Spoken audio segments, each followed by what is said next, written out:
Late summer, early fall to-do list. Flowers and plants that have lost their color tend not to recover, therefore, you will want to make an executive decision on whether or not to remove them from your garden bed before fall. Add grass into your yard and garden. Late summer to early fall is the perfect time to begin planting grass at your home. Fill up your bird feeders with fresh seeds. Plant your favorite fall flowers.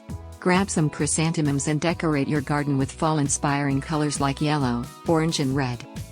Take some time to prune your trees, bushes and hedges. This will help make them look full and colorful next spring and summer. Till your soil and garden beds to get them ready for next year. You can even add a homemade compost.